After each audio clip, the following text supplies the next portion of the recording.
একেবারে হাউমাউ করে কাঁদছেন ধোনি। সোশ্যাল মিডিয়ায় ভিডিও আসতে সবার প্রশ্ন, এ কেমন ভিডিও? হ্যাঁ, আইপিএল এ এরকম ঘটনা এর আগে কোনোদিন ঘটেনি। দেখুন ঠিক কি ঘটলো।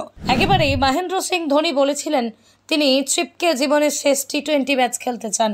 সেই আশা কি তবে এবার ধোনির পূরণ হয়ে গেল? কারণ এবারের আইপিএলে চেন্নাই ফাইনাল খেলবে কিনা ঠিক নেই, তবে চিপকে ধোনির বোধহয় শেষ ম্যাচ খেলা হয়ে গেল। রাজস্থানের বিরুদ্ধে চিপকে খেলল চেন্নাই সুপার কিংস।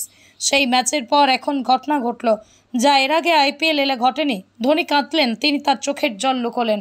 ধোনিকে যখন মেডেল পরানো হয় তখন তার চোখের কোণ চিকচিক করে উঠল। তিনি চোখের জল লুকালেন, তবে ক্যামেরা তাঁর সেই আবেগপ্রবণ মুহূর্ত ধরে রাখল। এবারের আইপিএলের চোট নিয়ে খেলেছেন ধোনি। একে তো পায়ের পেশি ছিঁড়ে গিয়েছে, তার উপরে কোমরে চোট, এমনিতেই অস্ত্রোপচারের পর ধোনি একটু সমস্যায় আছেন। তবে দলের বিকল্প কিপারের চোট, ফলে ধোনি এই অবস্থায় না খেললে সিএসকে চাপে পড়ে যেত।